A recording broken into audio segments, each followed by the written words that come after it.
Okay. Nope, that's no good. And now there's that. Okay, hello, test, test, test, test.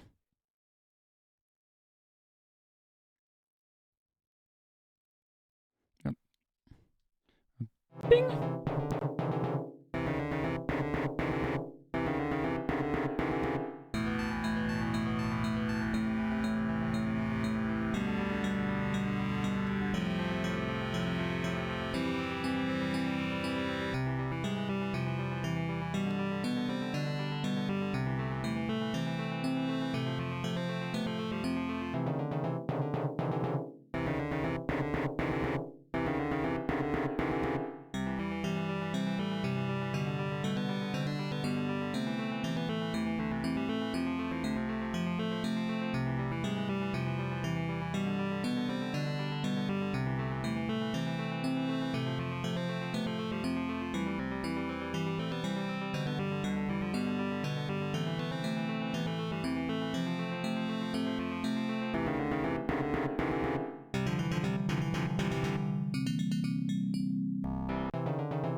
Okay.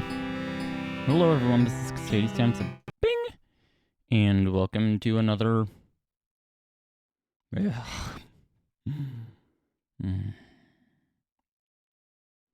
I mean, my mouth IRL doesn't tend to be the most expressive. But you can tell that the mouth tracking here is definitely not sensitive enough. But, oh well. Another live stream of the vanilla Stardew Valley. Anyway. Ah!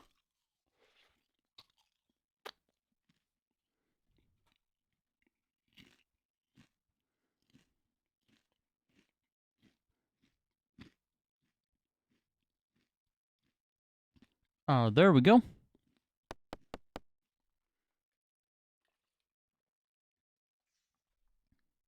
Ugh, that's old water. Not good for you. Yeah, do need to load it up too.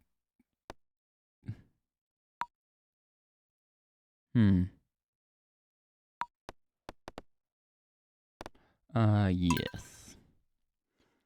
What do I need to load it up to do? Oh, yeah, do need to set the game capture to the vanilla one. I am using the same for both, but unfortunately they are different executables. Bing!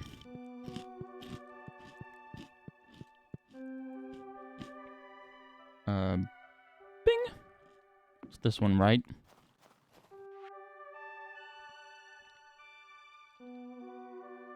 Starting tomorrow, a traveling merchant fleet will dock at Pelican Town for the yearly night market.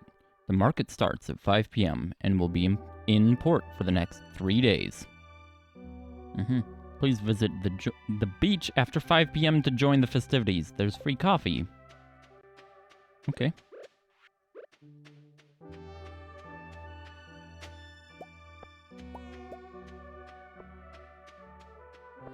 It's nice for there to be something to do.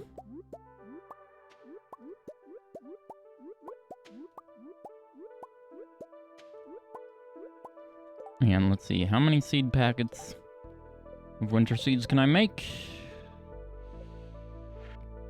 Let's not go to the map, please.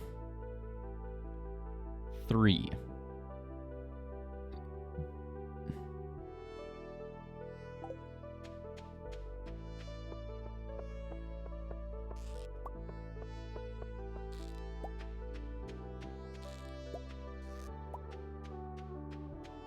Anyway, let's use as few lower quality ingredients as possible. I mean, as few higher quality ingredients as possible. Whoops. Okay, the crocuses appear to be my... Oh, and the snow yams. 1, 2, 3...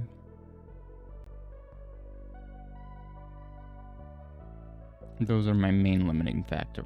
There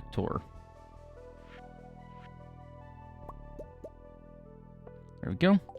That's 30. So that means we have some... Is that... Is that capable of panning for ore? Got my copper ore pan. Is that in range? It is! Nice.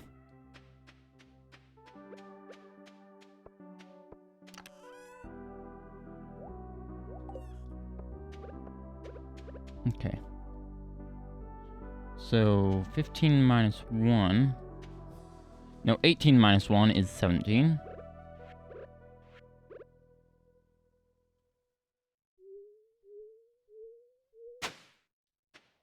There we go.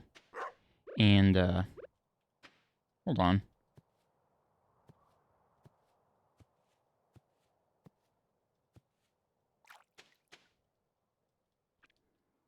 Plus 11 is 28, I believe.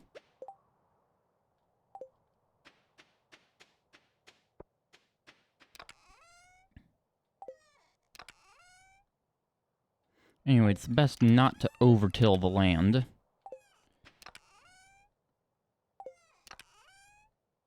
Ah, there we go. Okay, yeah. I believe these are what you make the seeds out of. Yes.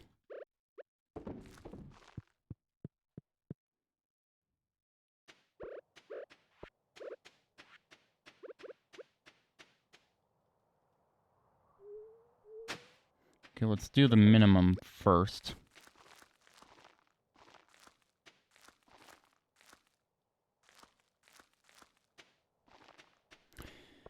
And then find out how many we actually got. 3, 6, 8. Okay. So currently we have 33.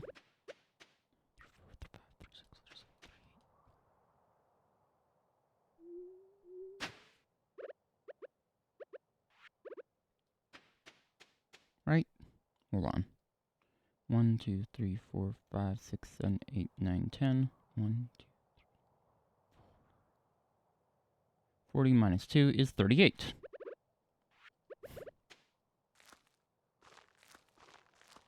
Thank goodness those are simple maths.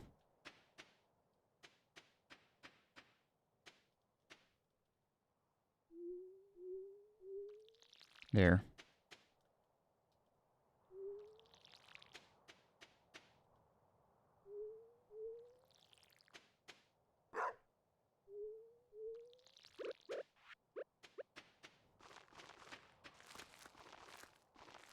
Now, overtilling the land really isn't a big problem other than, well, it's a bit of wasted energy.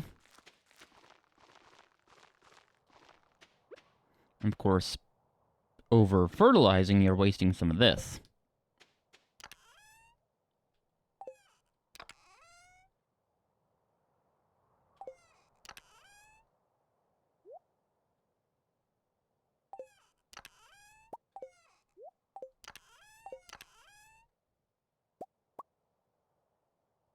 Okay.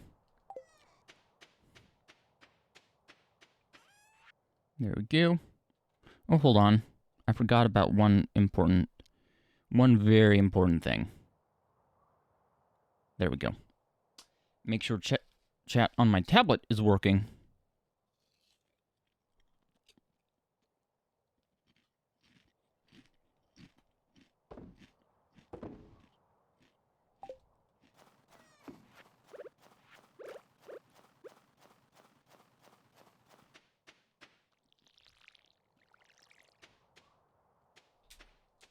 I really hate the slight blip when tabbing into this game.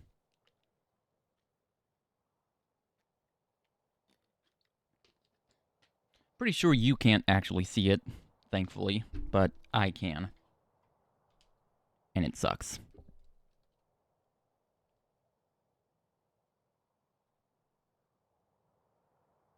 Okay. 25 FPS.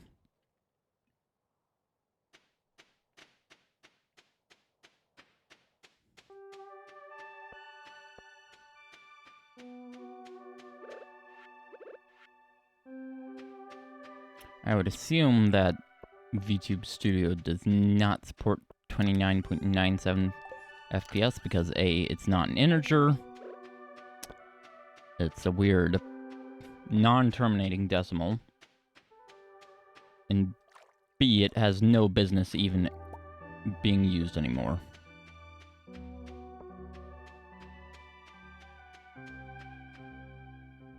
It's the old NTSC frame rate. Analog.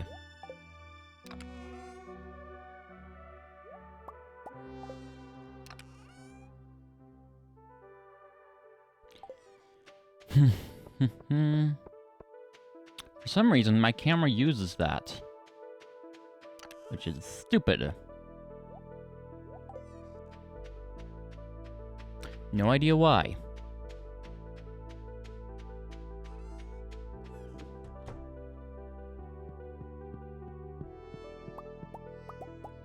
Okay, granted it does have an analog output,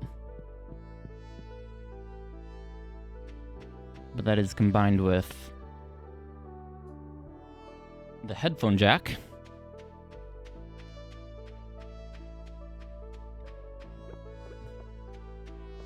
In all reality, the main video output is the HDMI.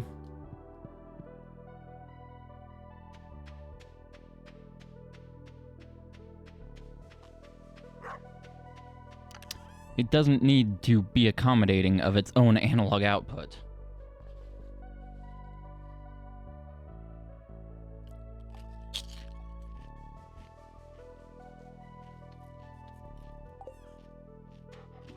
You can just have a scuffed video output with frames skipped every so often.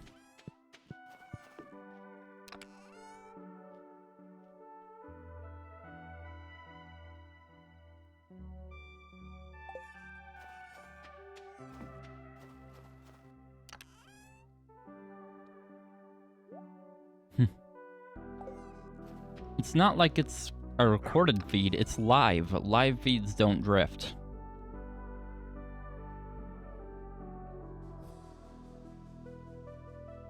The only way they'd be able to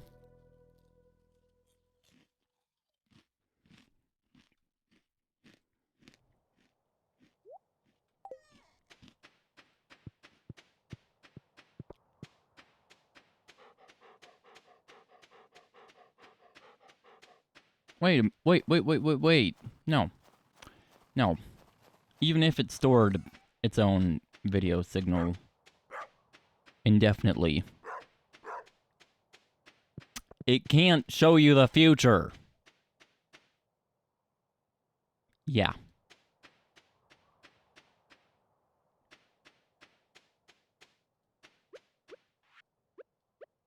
And of course, with it capturing at 29.97... Wait. Never mind. It could. It would be capturing at 30 and outputting to 29.97 FPS. But still, that would require an indefinite buffer.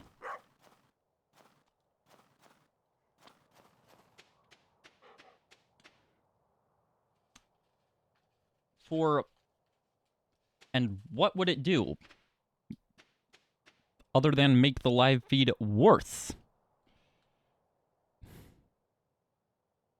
Anyway. Well, hello. I would like to say thank you for following me on Twitch. Now this... Dennis, this thing does not do that. It has two settings, 29.97, which is not even the exact value, and 59.94 FPS, which I never use.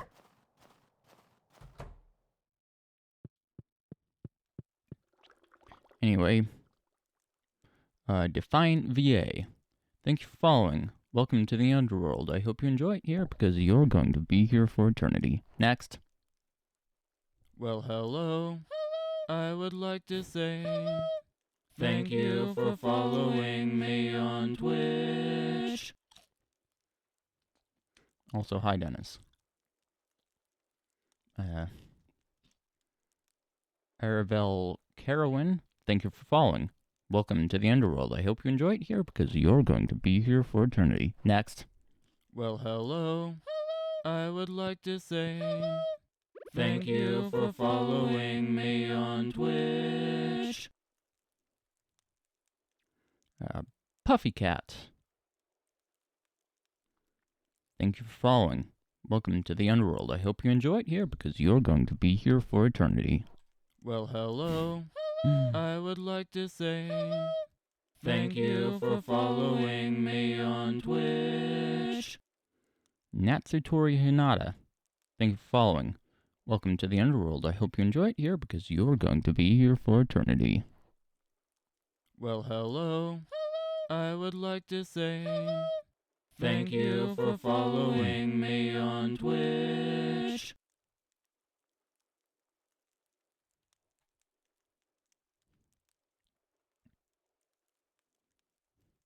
Not sure whether that's Mike Woods or Mike Woods, whichever it is.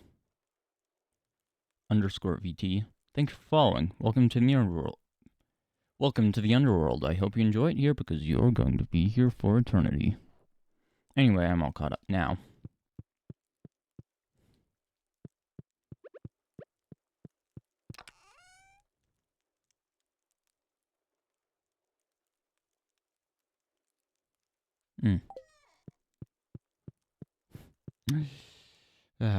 That's one thing I absolutely hate about winter.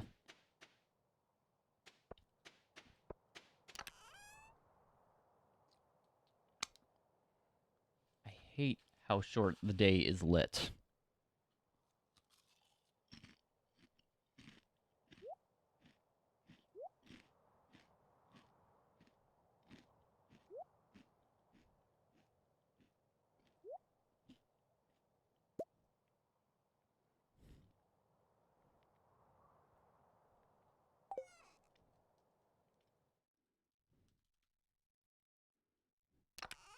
And I like to be able to see.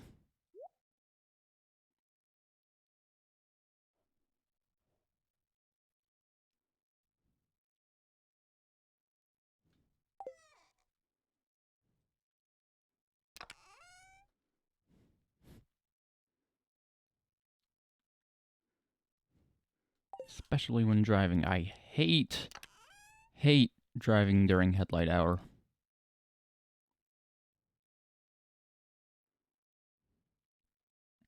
There are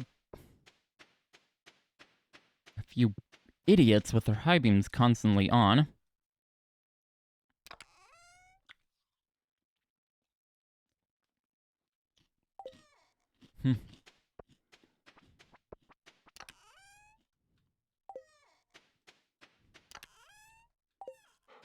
A fair amount do get flashed with my high beams.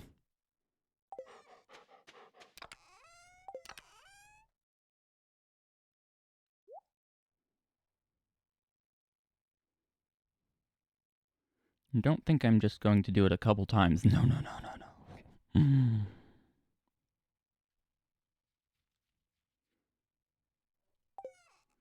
going to do it until you turn them off or you're past me.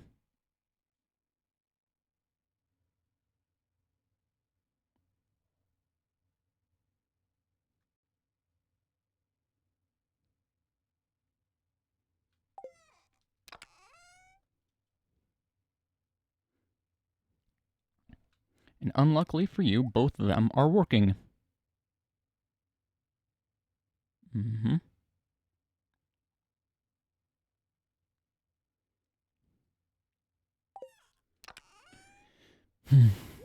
reason why I even mentioned this at all is because that wasn't always the case.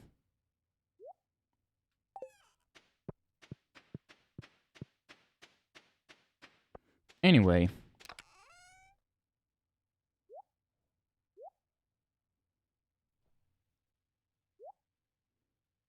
Even without improperly aimed headlights, the use of incompatible technologies in halogen reflectors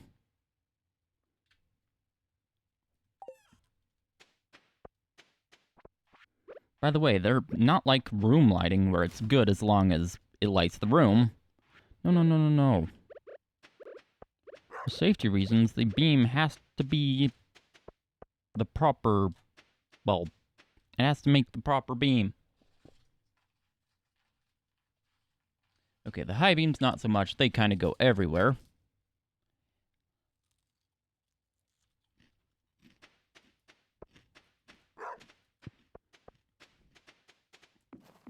Why do you think you're supposed to turn them off in the presence of other vehicles ahead of you?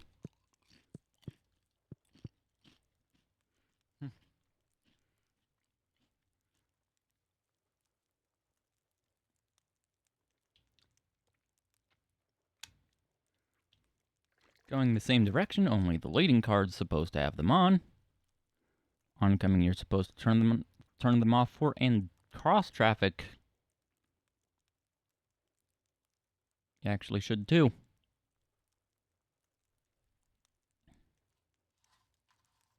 Oh, and if you're going below 35 miles per hour, you don't need them.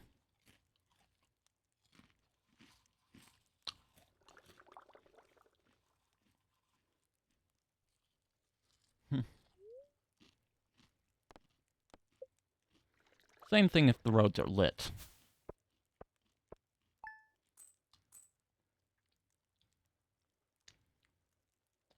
Oh, and did I mention the drivers with those on? Other than those issues, there's another one. My windshield has been subjected to 21 years of wear. Kinda happens when your car's 21 years old.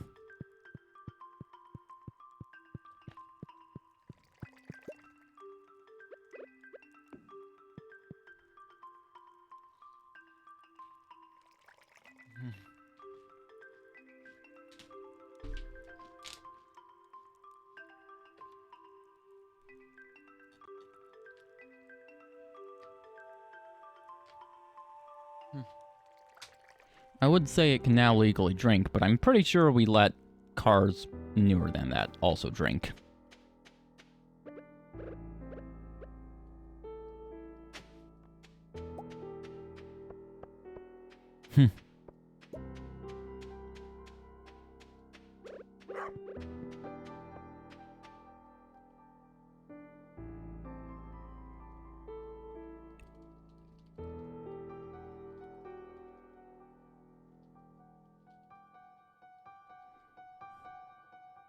Yeah.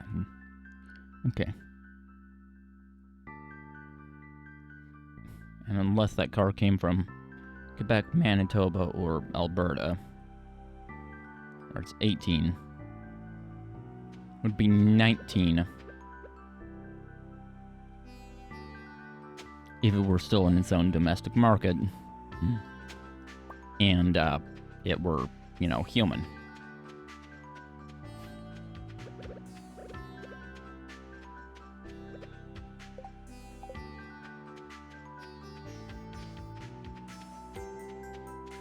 Oh. Also, dang, that background music is kind of loud.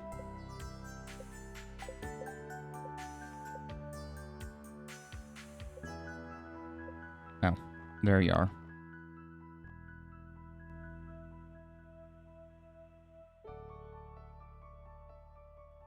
There.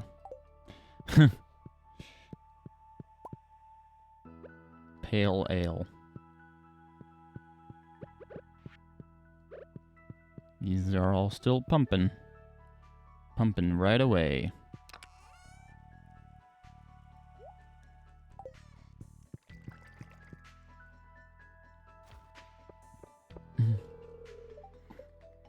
Ten crows. Okay, cool.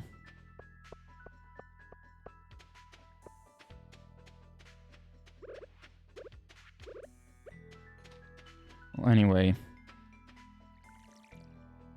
You better believe that after 21 years in operation, that windshield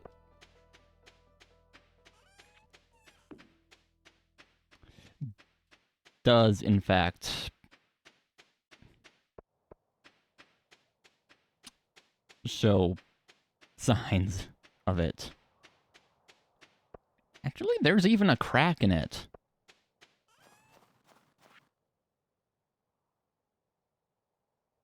Now, it's not major enough to actually warrant replacement, but it's there.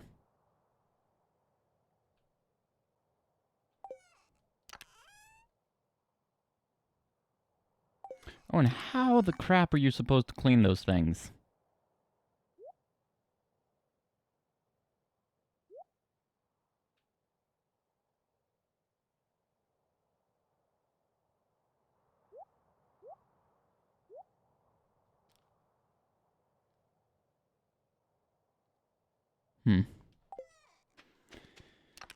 Yeah.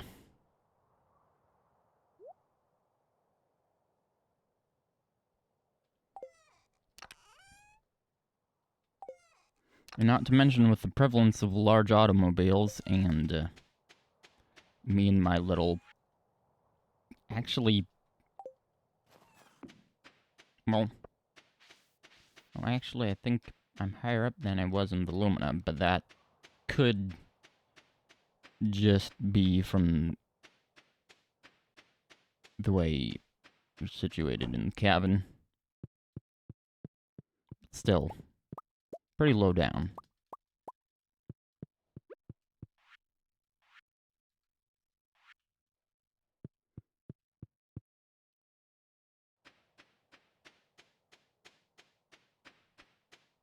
Anyway.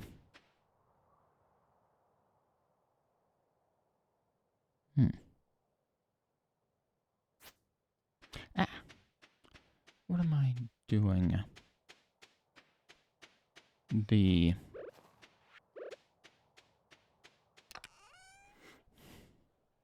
Anyway, that doesn't help with the aim. Especially considering our aim and placement regulations are kind of inferior to those in most of the world. Guess what? So is the rear turn signal. In most of the world, it can only be amber and separate from the brake lights.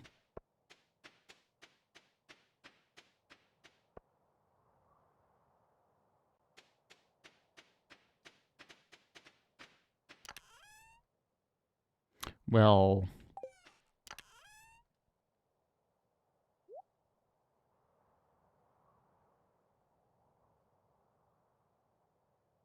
yeah. Here in North America,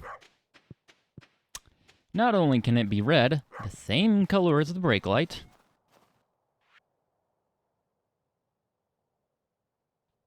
which has been required to be red since 1970, if I remember correctly. It can even be the brake light.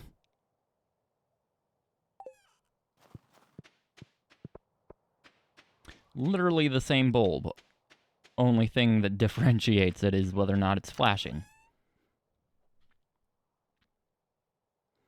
Driving with your hazards on, with the chimsel burnt out, well, now you have no brake lights. Same with a 1985 and earlier car.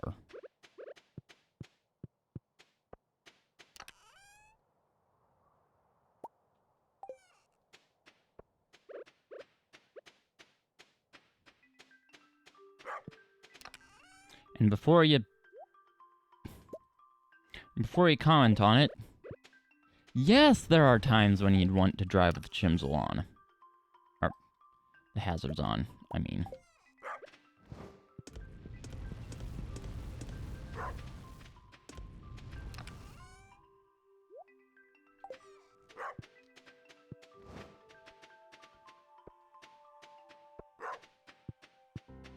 As long as I don't cross into a state where you were literally not allowed to drive with your hazards on. If I'm in limp mode, you would better believe I'm turning the hazards on. No, it does not prevent me from signaling my turn. Before you say that, let me remind you that you can always just turn the hazards off when you need to signal a turn, and then turn them back on when you're done.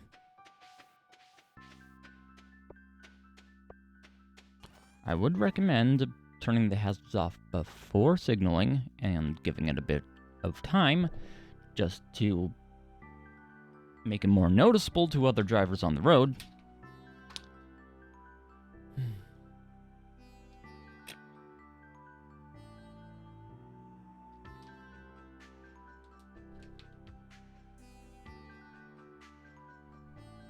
But yes, it's not that hard.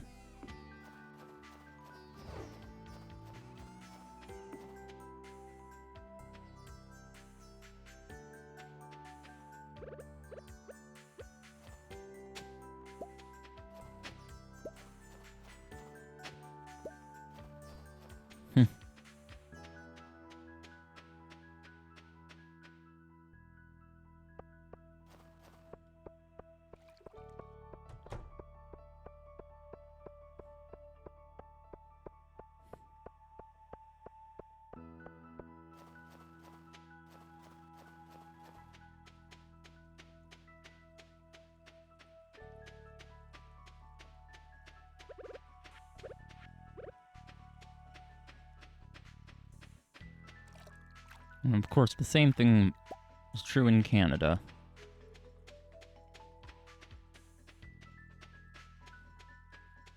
The big difference is that they require daytime running lights, and have since model year 1990, and I believe now, to drive anything older than that, you have to turn the headlights on all the time. I could be wrong.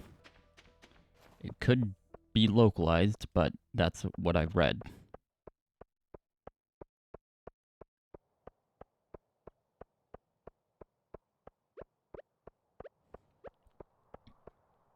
Whereas here, pretty much everything new comes with them, but they're not required.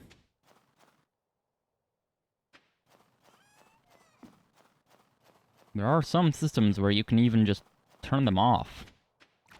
Not that I'd recommend doing so, but it allows you to.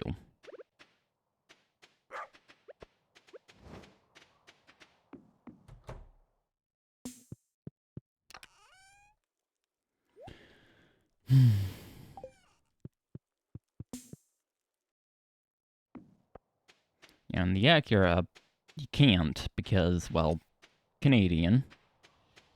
And the ability to turn them off is not compliant with their requirement.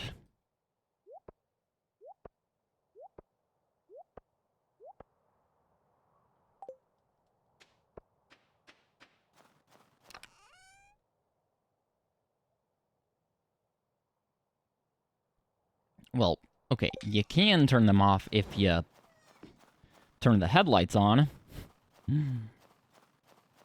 But that's the only way. If you turn on the headlights, the daytime running lights, of course, take over the function. Or, no. The low beams take over the function of the daytime running lights. And of course, even if that weren't the case, turning the high beams on does disable the daytime running lights. It's impossible for the DRLs to be on at the same time as the high beams because it's the same bulb, just different brightnesses.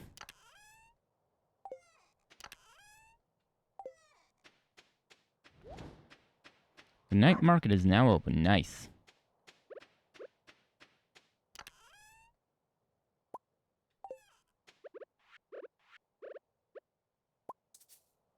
Whoops.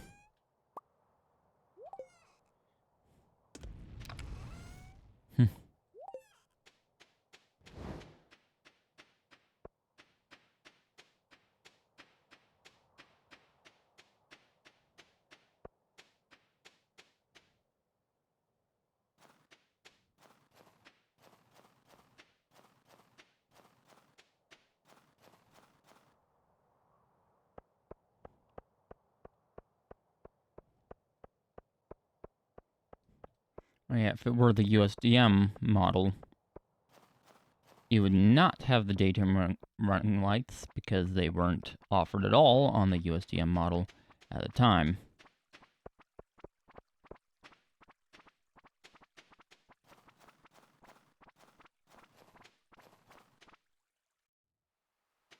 I guess it was cheaper that way? Oh. There's quite a difference between the high beam systems, so I mean, the cost benefits. Oh, what did I buy? I just bought some clay. Whoops.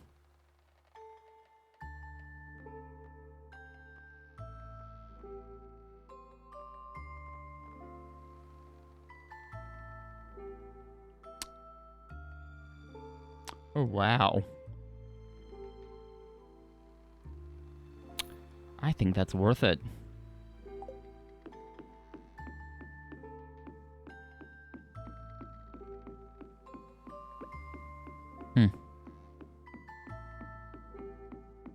Yeah. Hello there. Care for a cup of coffee?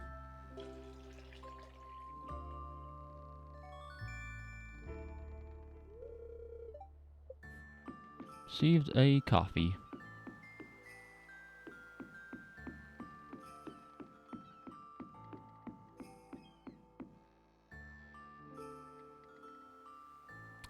Anyway, what was I saying?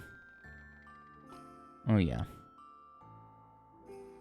But I guess it was cheaper. Otherwise they would have included it on both. Obviously, not including daytime running lights on the Canadian model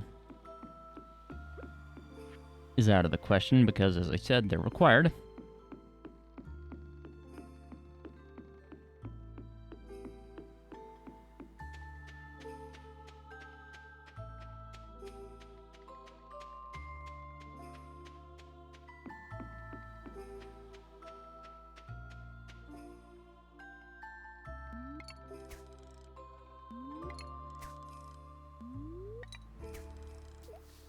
There.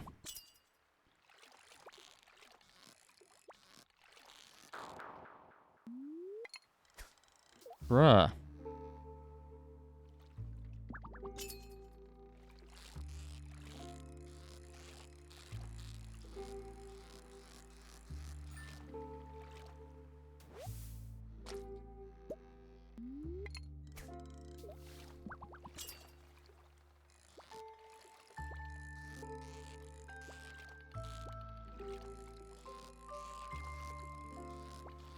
Whoa, whoa, whoa. No, up, up, up, up, up, up.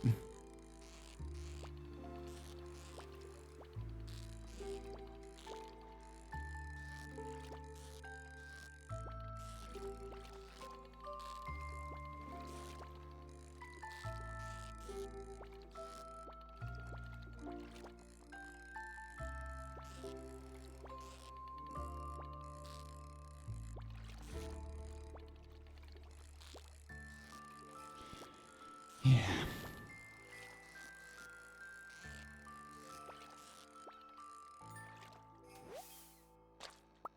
Oh wow, squid. No wonder it was so hard.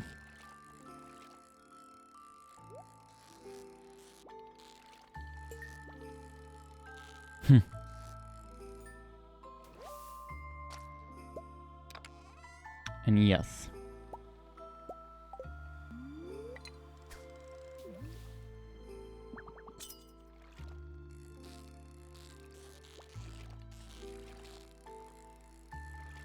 Always wait until the bar is way up there to get the treasure chest. And don't do it for anything as hard as this. And that hotspot's very persistent.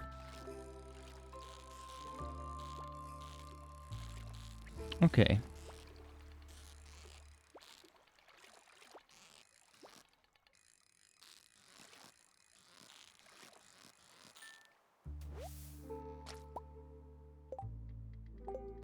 Now, there was actually one advantage to the consumer of not having daytime running lights.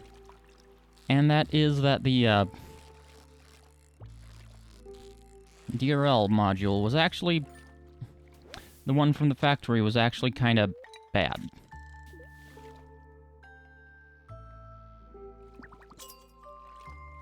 I believe it has to do with it being the early days of lead-free solder.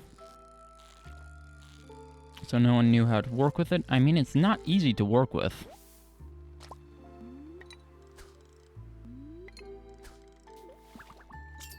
And as such, it was not uncommon for it to, well, desolder itself.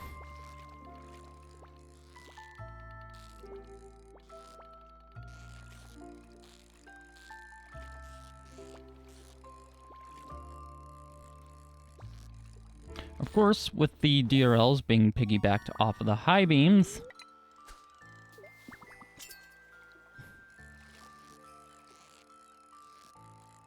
that not only causes issues to the daytime running lights, but also the high beams. Ask me how I know.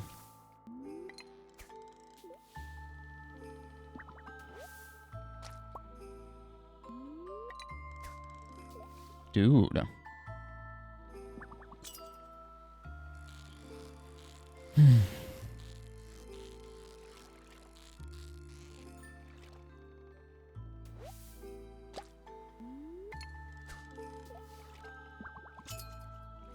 Yeah. Remember how I said both high beams are working now? And then that wasn't always the case. Yeah, it did actually kill the driver's side high beam when our DRL module went out, which was actually before we bought it. The car.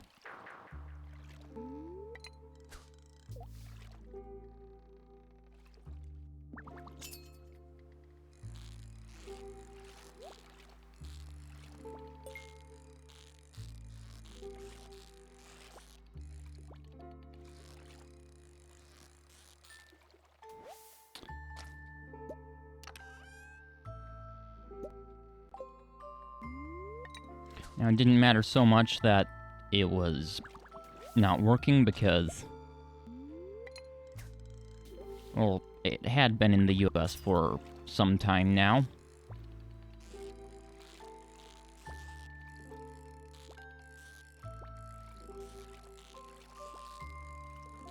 Except that the lack of a driver's side high beam was cause for concern. Oh.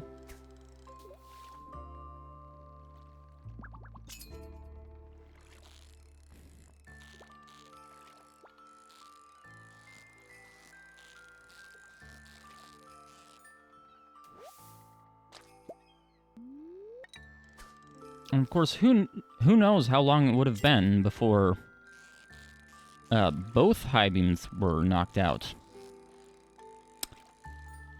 And there was also another issue. The indicator. The high beam indicator. That blue light, which I'm pretty sure is blue because blue LEDs.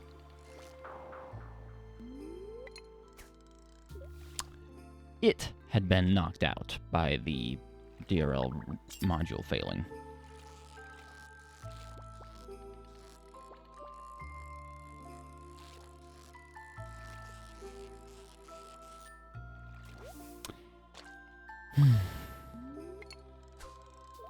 Oh.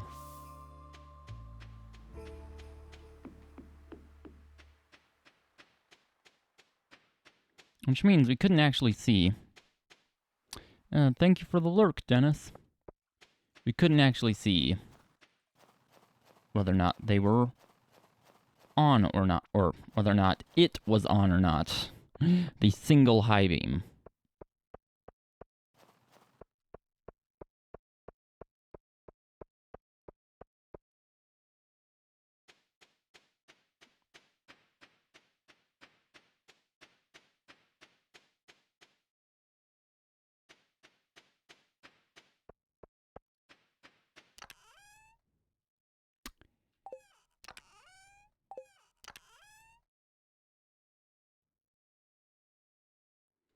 Single. Okay.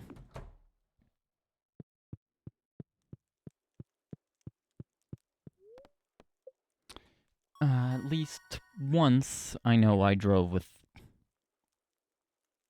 the high beam on accidentally.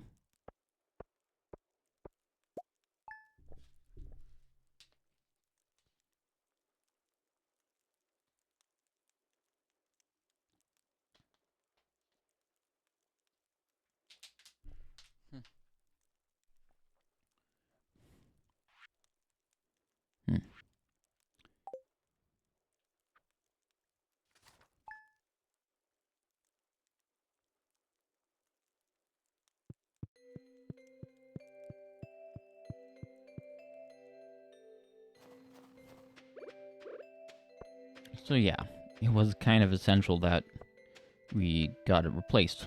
Oh, also,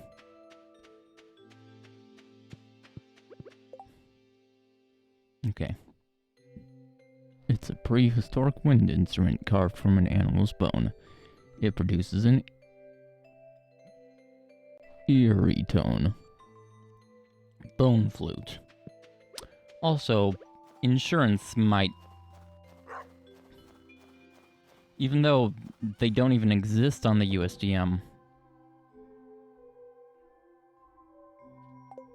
model, because they exist, or are supposed to exist on ours, insurance might have also been difficult had we needed to file a claim.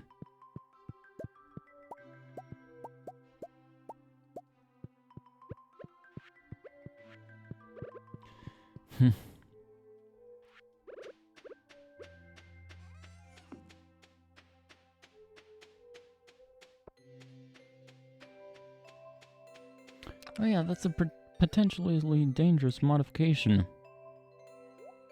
So what?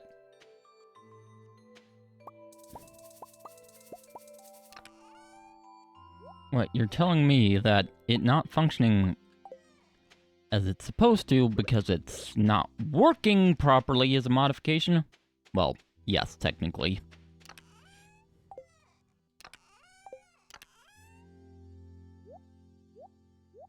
Not a voluntary mod, but still.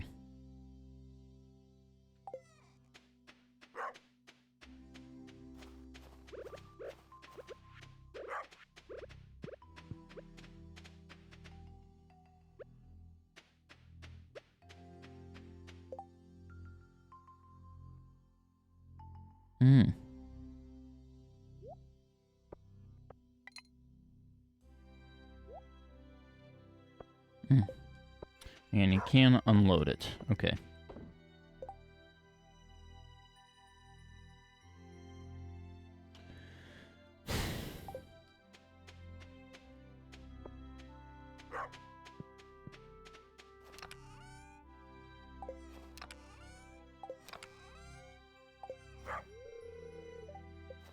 Okay, cool.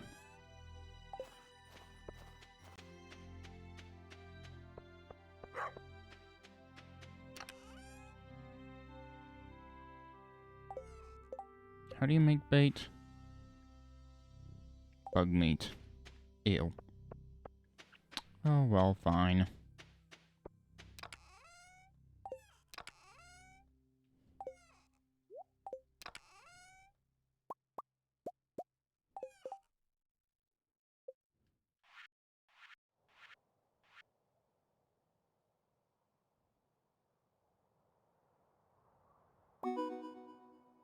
Artisan.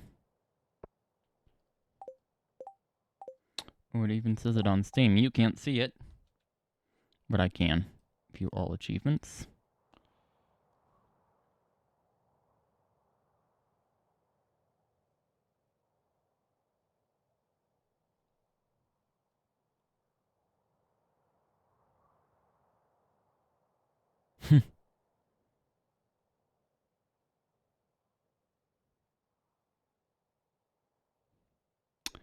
Okay, achievements. What is artisan? Artisan? Where are you? Craft 30 different items. Ah. Achievement get.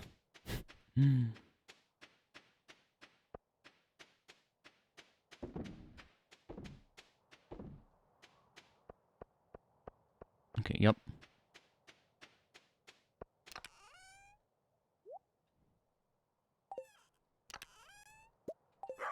Another issue with it, car has sprung up.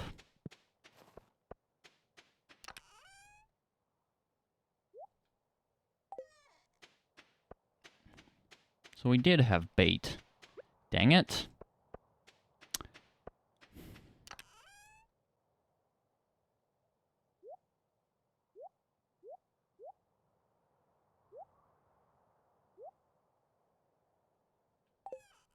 In case you're wondering what that issue is, well,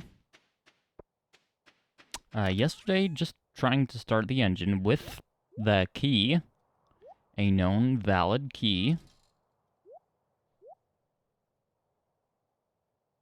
the car alarm was set off. Yeah.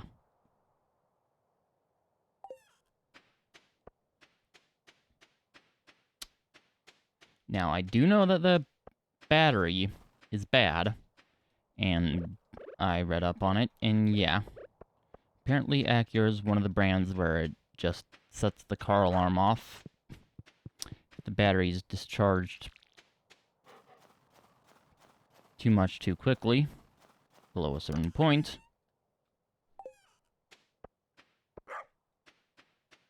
I was able to start it after disarming the alarm.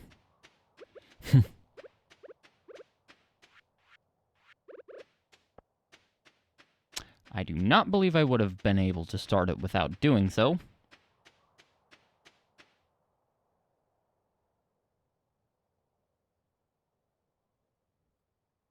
Hi, Ella's. Thank you for the lurk.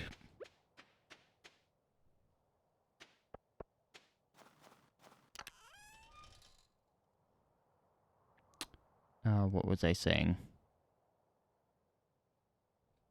Oh yeah. It could just be that cranking the engine brought it to that point, and then... Oh.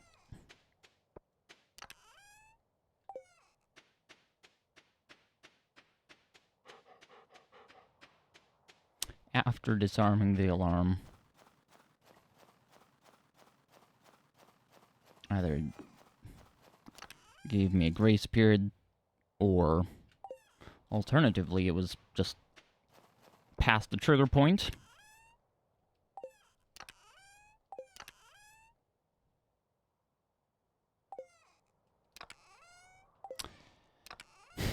And the third option is that it's just a completely unrelated malfunction. Pretty sure it's not the immobilizer system. I'm pretty sure that would...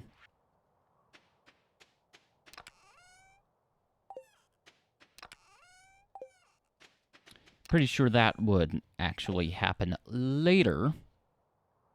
Pretty sure it takes longer for the immobilizer system to identify the key, like, after the engine's actually started.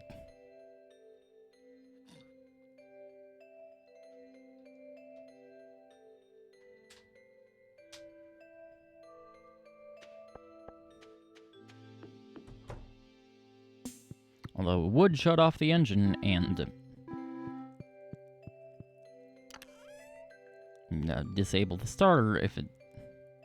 and sound the alarm if it thought it were a bad key. Dang.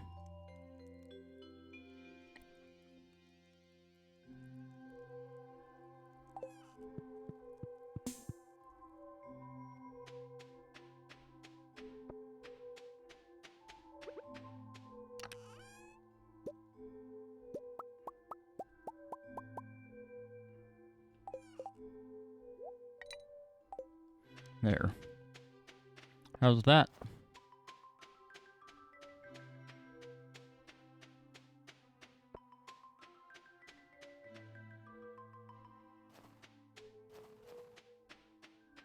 Anyway. Okay. Actually, if the car alarm in that car ever goes off, it's pretty bad for the headlights.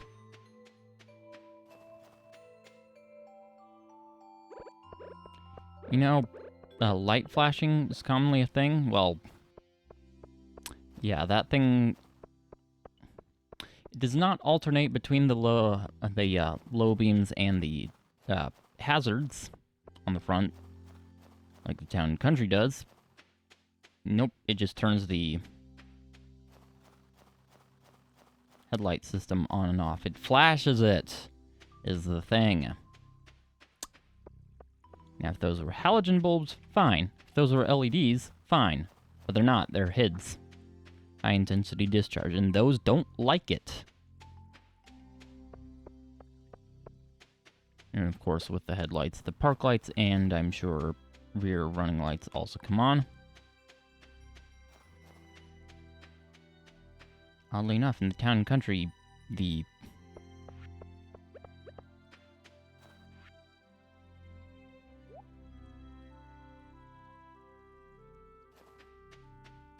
whatchamacallem, the rear hazards do not flash, just the rear running lights.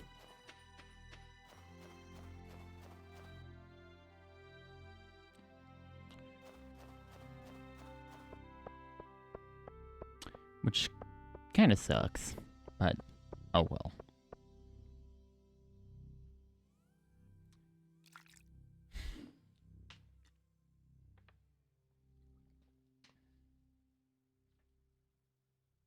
Not even sure why. I mean, with the theft alarm, the front park lights do not flash at all.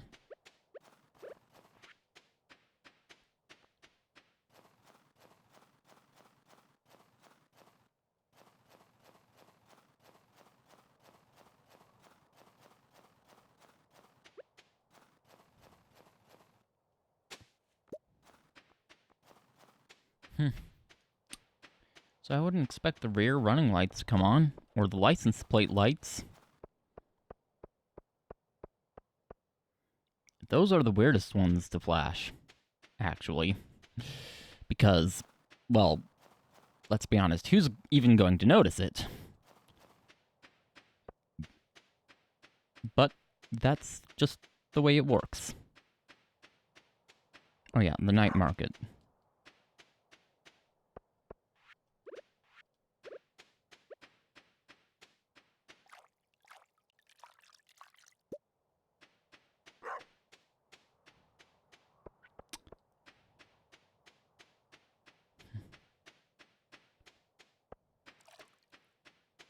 I'm sure the license plate light on the Acura also flashes when the theft alarm is triggered, because, well, that would just make sense, considering it's just the regular headlight system that's flashed.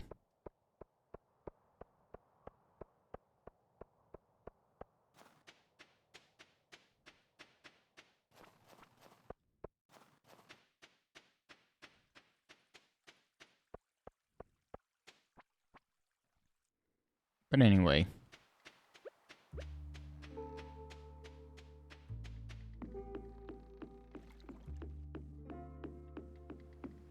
It would actually probably be better to flash the... what do you call them?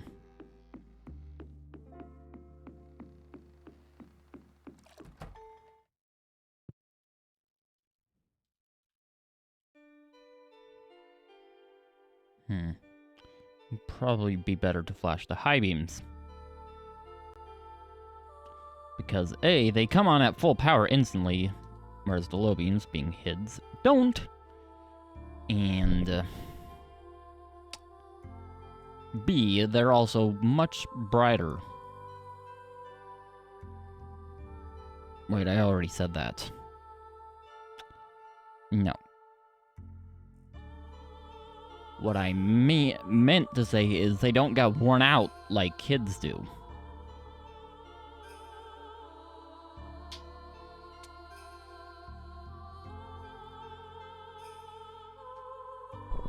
But maybe that's a bit too bright.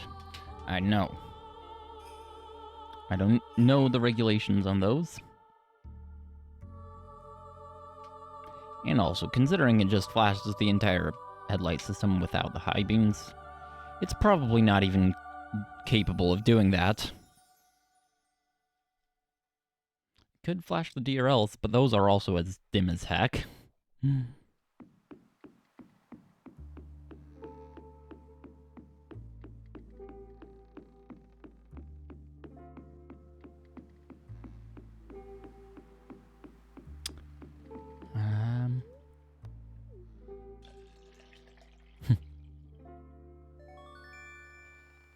You know, coffee makers aren't that quick IRL. Yeah.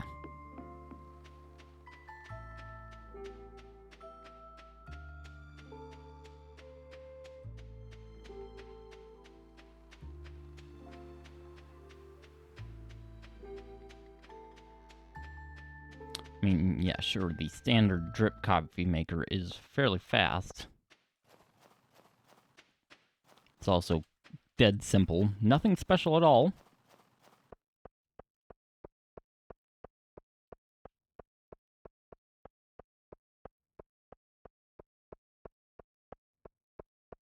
Yeah. but it's nowhere near that fast. Anyway.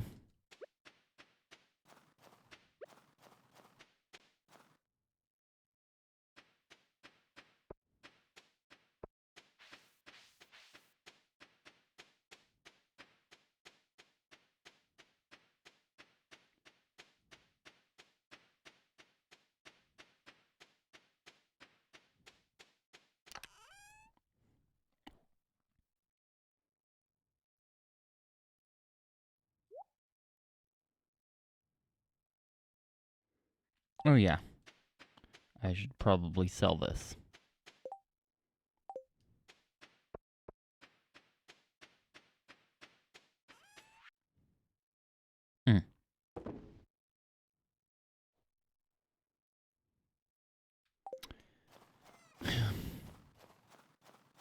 What about the daytime, what about the, oh yeah.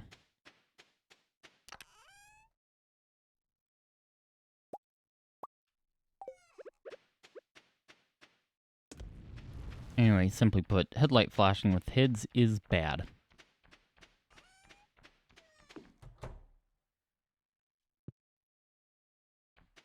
Not the biggest fan of HIDs in general.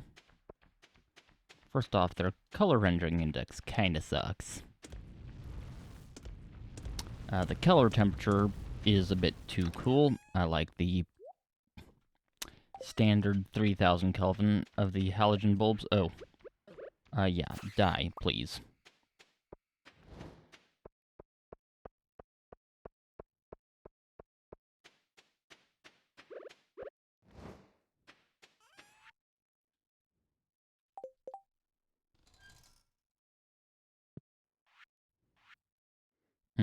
Okay. Yes.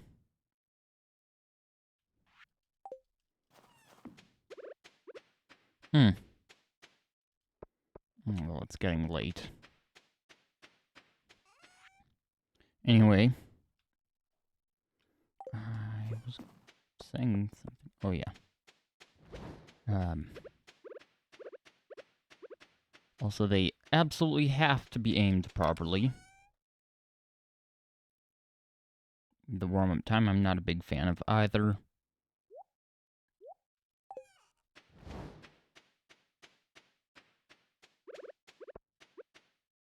You have to be very careful when replacing the bulb. Not only not touch the shell, like you have to do with halogens, but also not to touch any electrical contacts in the ballast.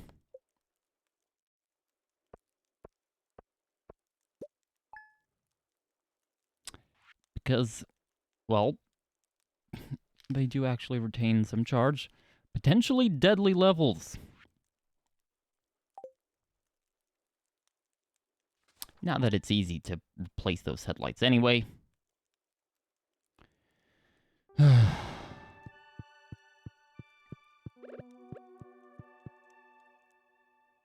can't they design them like our town and country? So easy just to remove the assemblies, just 3 screws on top. So easy that they don't even let you change the bulbs without doing that.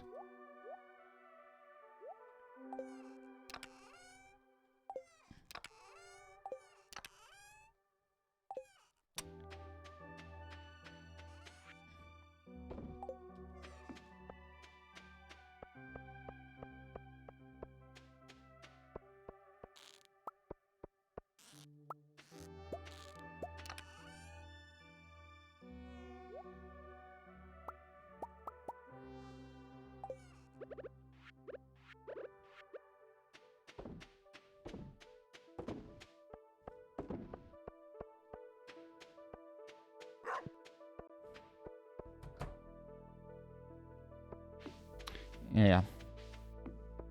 One thing I noticed about the headlights was they seem to throw the beam a little too far. So I had to lower them. Okay.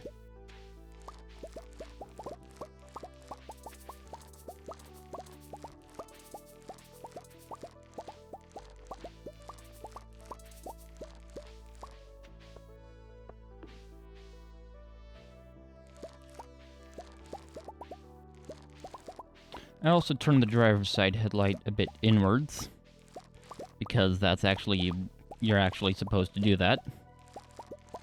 Believe it or not, the low beams are not actually symmetrical.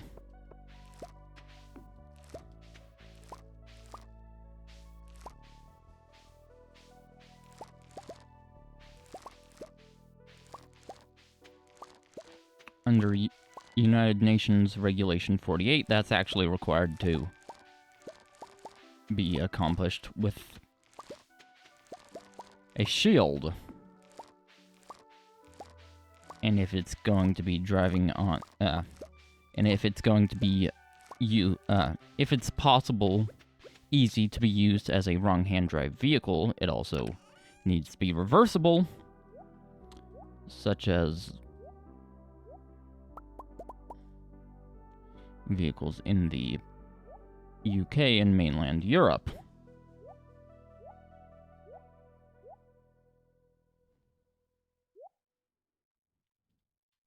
A British vehicle in Europe is wrong-hand drive, or well, most of mainland Europe. A vehicle from most of mainland Europe in the UK is going to be wrong-hand drive. That's because the UK is left-hand traffic, and as such, you're supposed to, and as such, it's safest to position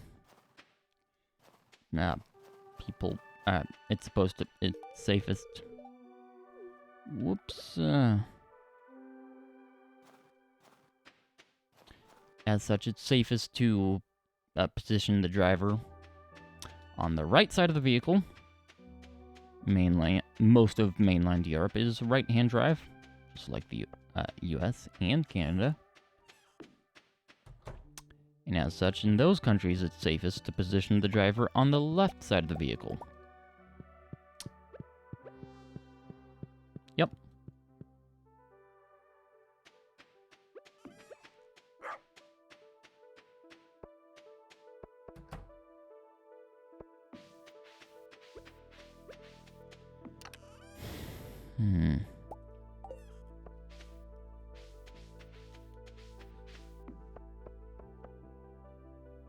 So in most of mainland Europe, the US, Canada, etc., a right-hand drive vehicle would be wrong-hand drive. In the UK, Japan, India, etc., all left-hand traffic countries, by the way, left-hand drive vehicles are wrong-hand drive.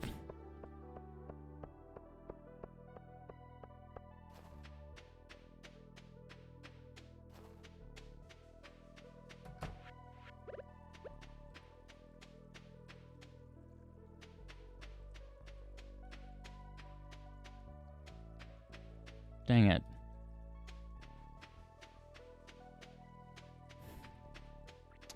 It's useless. Pretty sure you can't actually know.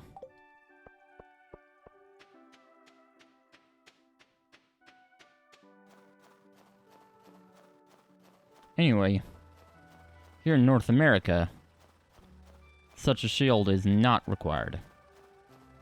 And oftentimes, we do just aim our headlights, or we do just make our headlights asymmetrical and control the beam exclusively via aim.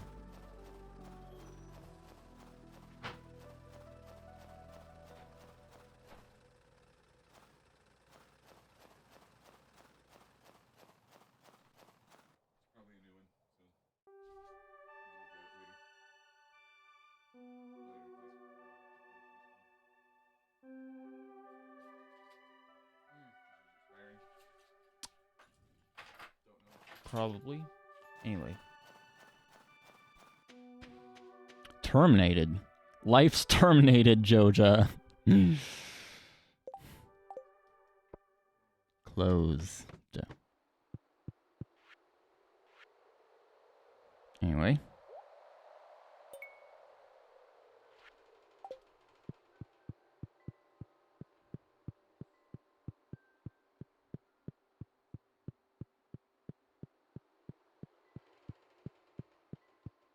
It's so much smaller in here, though.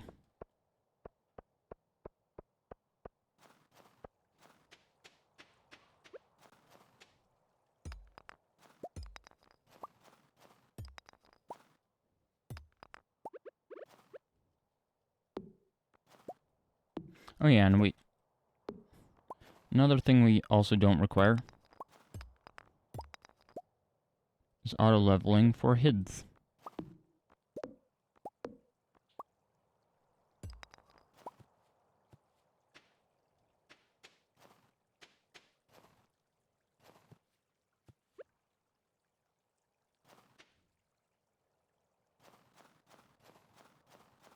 Okay, cool.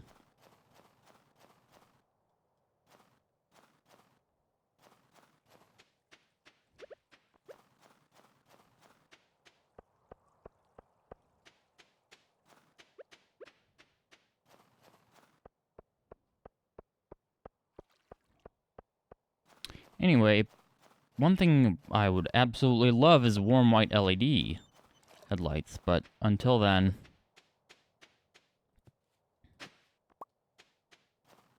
I'm just going to prefer halogen. Which sucks, because those are horrendously inefficient.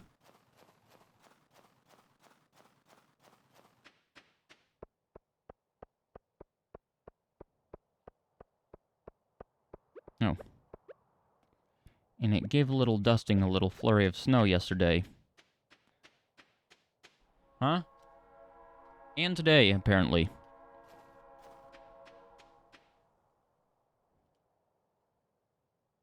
Well, yeah. You still do need to turn your headlights on.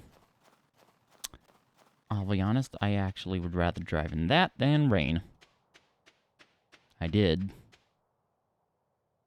But, see, unlike rain, the air being pushed aside by your vehicle actually deflects snow.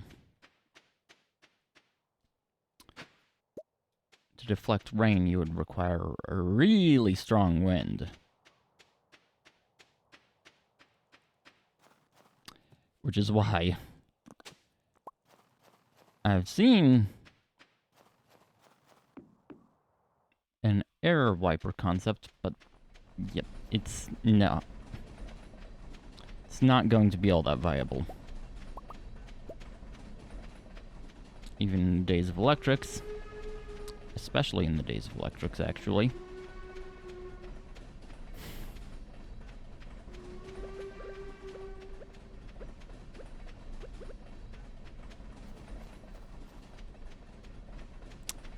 Yeah, efficiency is going to get in its way.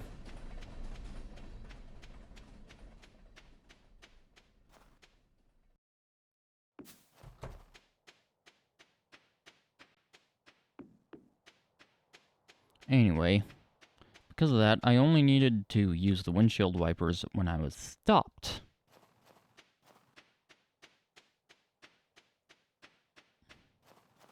And I didn't have much in the way of uncleared area either, because, well, not much settling on the windshield. I could still easily see out of that area. I mean, yeah, just the dust from rain does obscure your vision a little, but nowhere near as much as actual raindrops.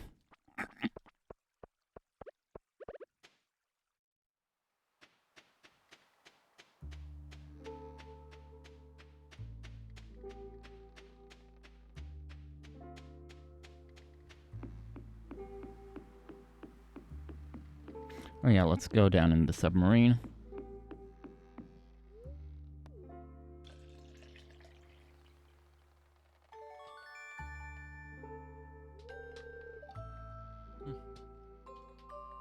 And of course, in a vehicle with a tandem wiper system, That does make a big difference. Ahoy there! Want to take a deep-sea fishing tour? It'll cost you 1,000 gold. Okay. Boom. Okay, what was I saying?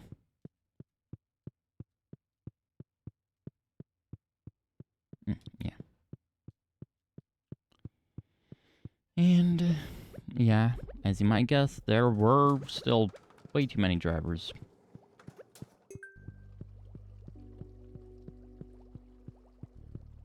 Without their headlights on. I'd like to remind you that automatic headlights aren't going to be reliable in the rain. Turn them on manually! And daytime running lights are not going to cut the mustard.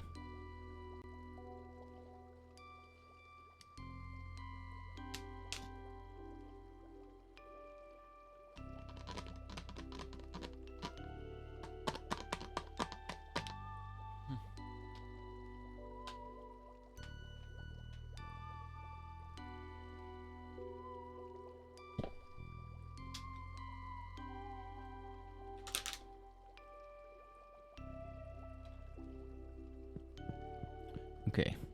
Anyway, I'll leave you here while I go refill my water bottle.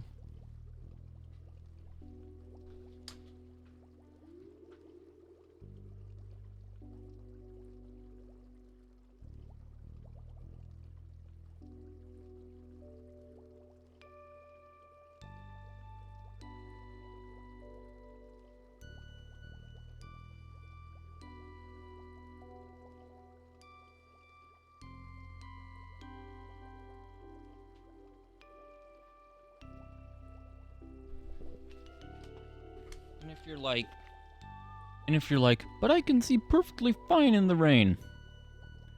Whoop-de-doo, so can I. That's not the point of turning your headlights on when it's actively precipitating. The point is for you to be seen.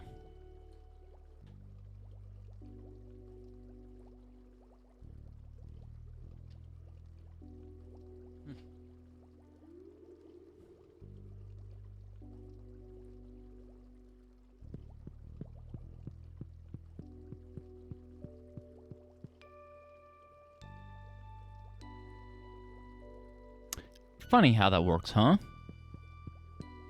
Oh, right, I can't leave until we return to the surface. Shall I take us back up? Yes, please. Thank you.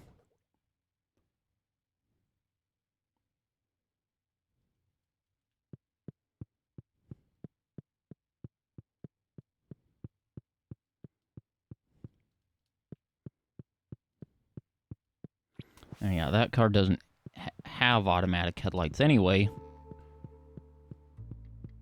They're just manual.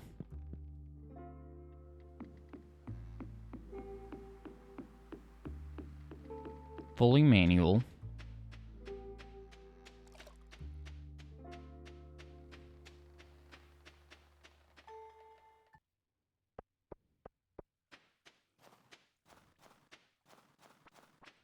Well, other than the automatic shutoff, they do turn themselves off after a while if you leave them on with the vehicle off, which I have done on accident. I don't leave them on, but I've done that.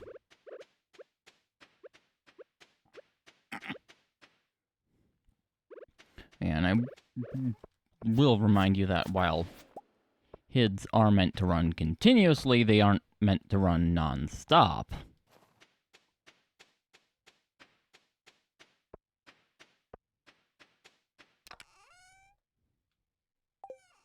Or anything like non-stop.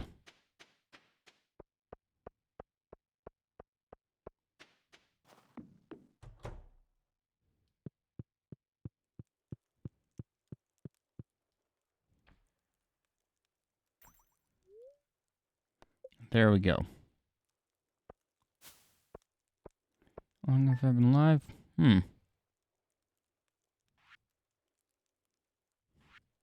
Dang, Holly's actually kind of expensive.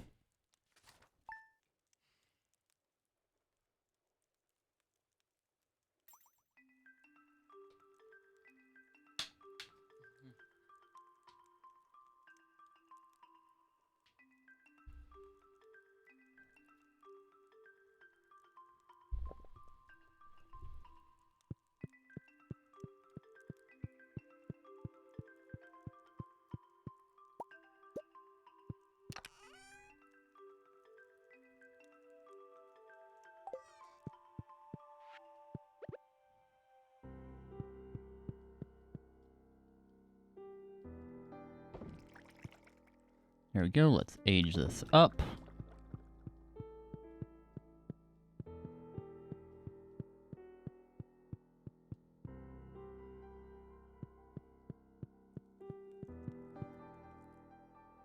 Okay. Oh, what is this?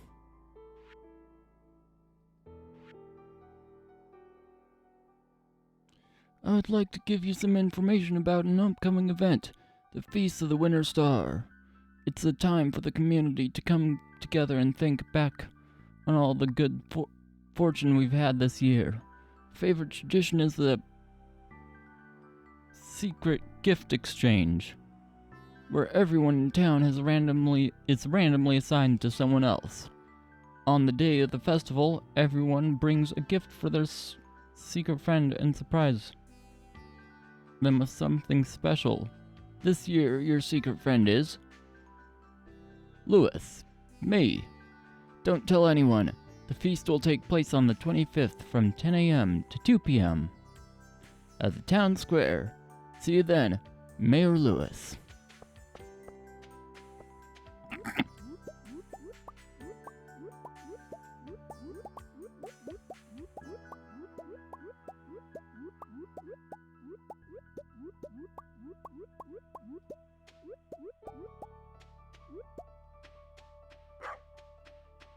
Oh, my inventory's full. Nice. Okay.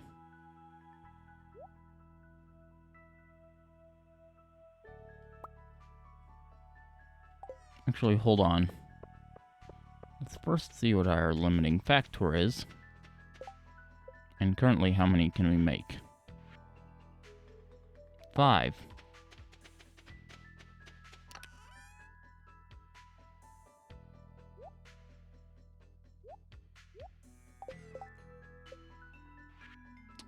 So,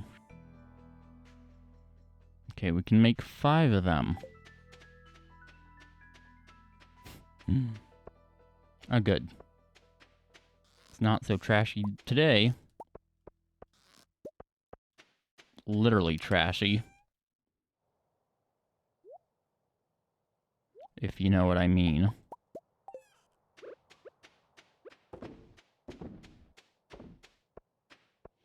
These things catch a lot of trash because there's a lot of trash in the pond.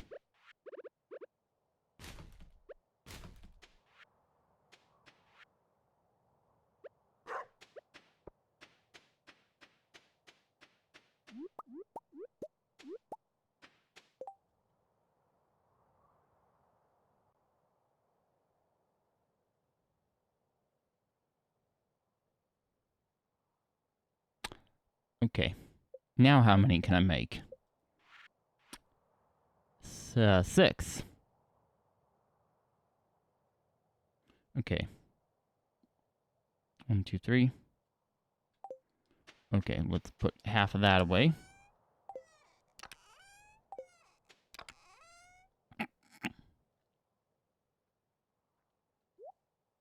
Actually, let's just make 4.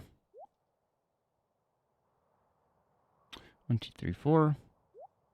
We can put all of the higher quality ones of those away.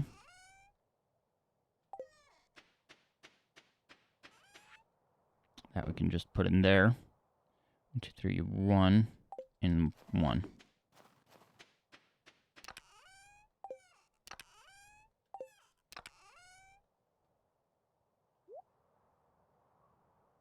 One, 2, 3, 4. Oh. There we go. Do you have any room for the gold ones? Yes. And then, okay, awesome. Now that's 40. Okay. Currently we have 38. So let's see. 3 plus 5 is 8. Let's make 4.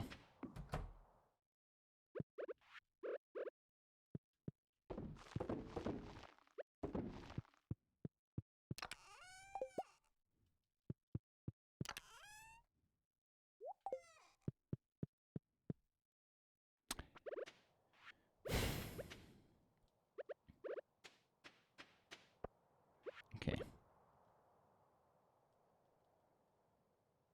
Yeah, so we currently have 2 extra. Plus at least 4 going to be made. That there's the bare minimum. See how many actually get made. That's 1, 2, 3, 4, 5. Yeah, 5. 6. Okay, so 38, 39, 40, 41, 42, 43, 44. Okay.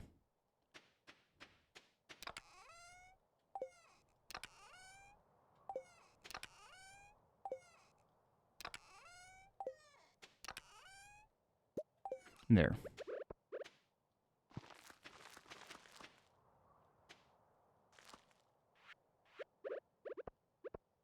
Awesome. 3 and 5. That works quite well, actually.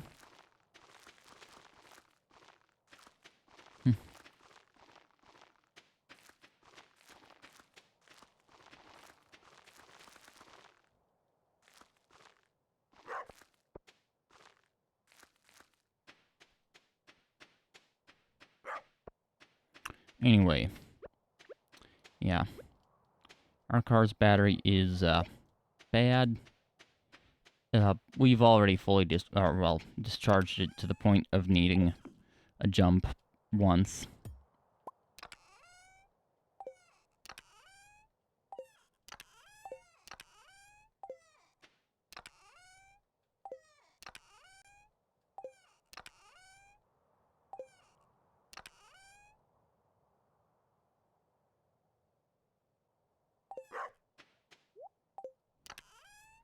Anyway, pretty sure that battery was installed in Canada. I mean, the cold cranking amperage rating is quite excessive for here.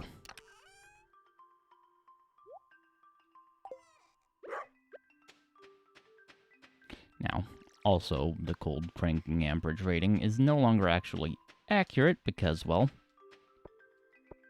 it's, yeah. The battery's not in good condition.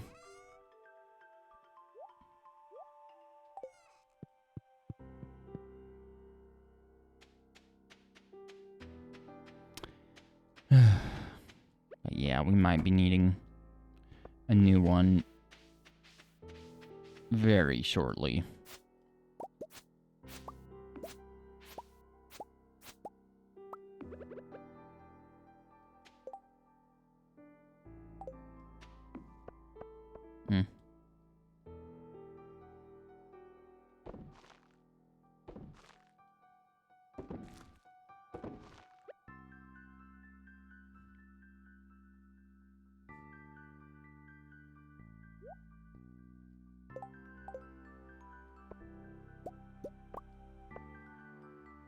Unfortunately, car batteries are not cheap.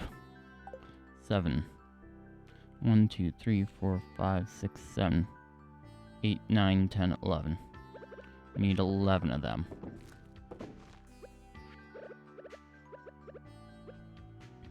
We just had to replace the catalytic converter after the old one got stolen.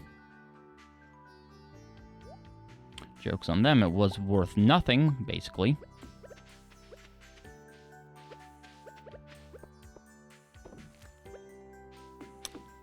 Yeah.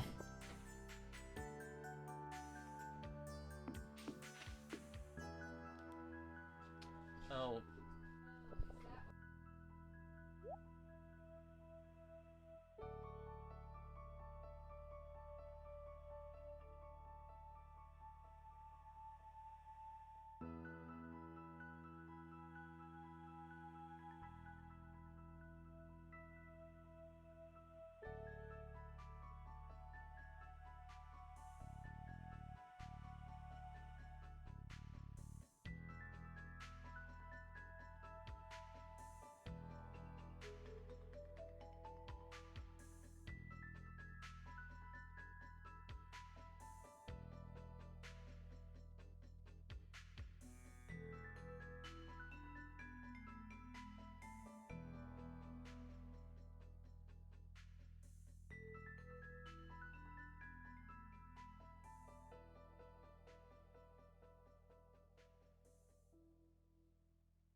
Yep.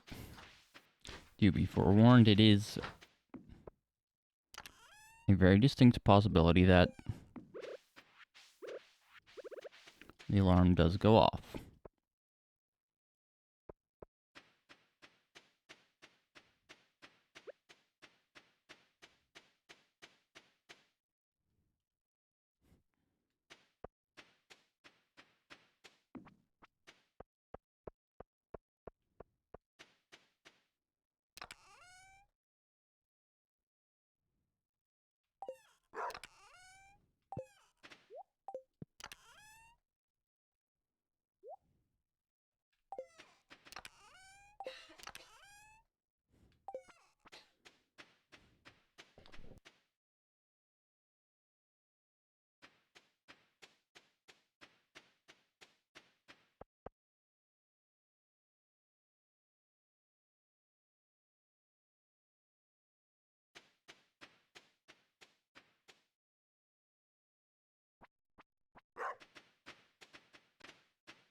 Well, hello.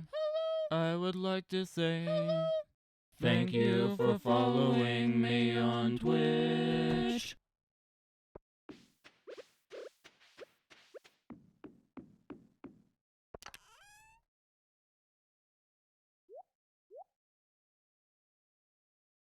Anyway, alas. Thank you for following. Welcome to the Underworld. I hope you enjoy it here because you're going to be here for eternity. Yeah. Okay. Anyway. It's about time.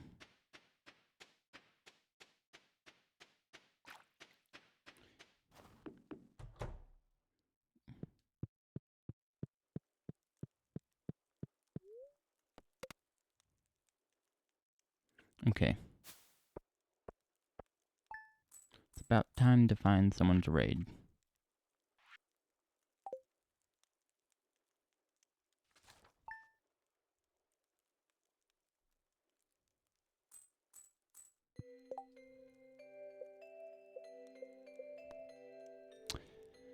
Okay.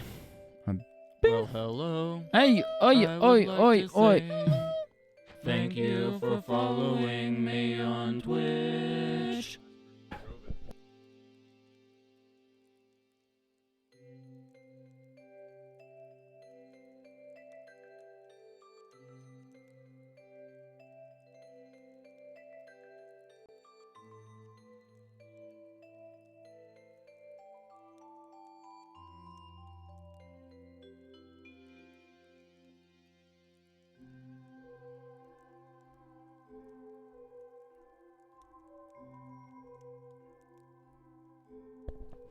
Anyway, unfortunately, ladies and gentlemen, and apparently I also forgot to turn the headlights off. Unfortunately, ladies and gentlemen, that is all I've got time for. Or that is all I have for you today. Really do hope you've enjoyed. If you did, then make sure to follow and don't unring the bell. But anyway.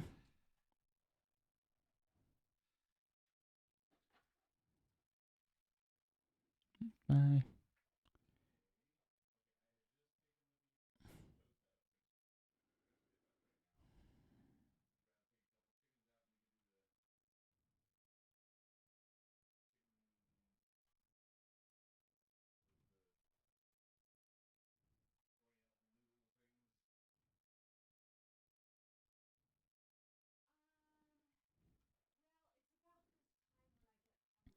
Oh, well.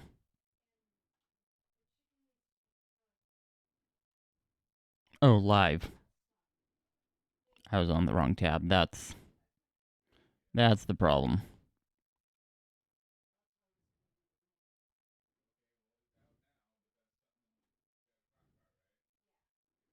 Anyway, I do want someone either mid-size or small, someone who will notice.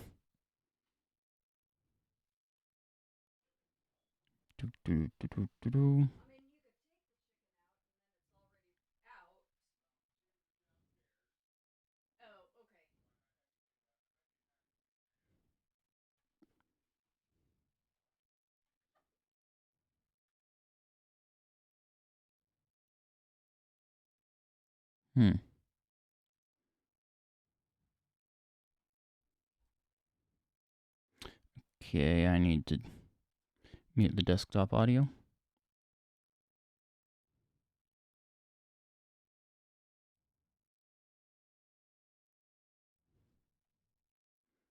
Commercial break in progress.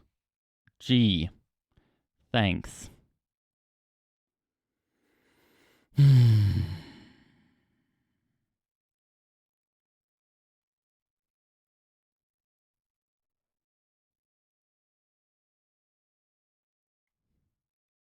Why is it? Okay. It's not counting.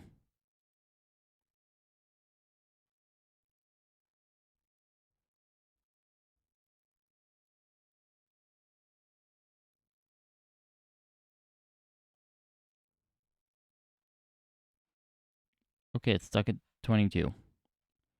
Okay. That is not going to work then.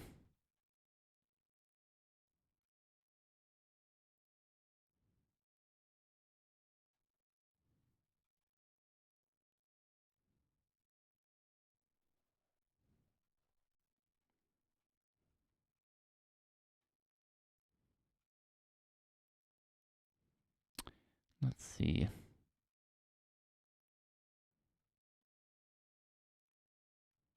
Seriously.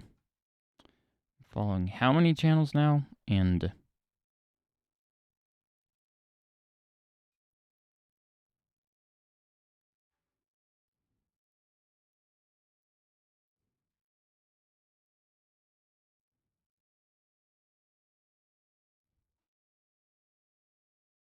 Twitch.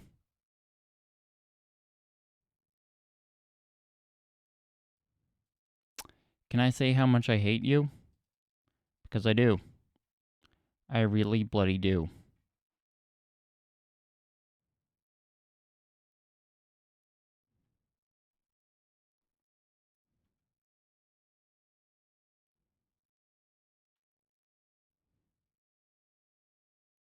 Well, never mind. The Sven Sadie Sams, cheers for watching. I'm out of here.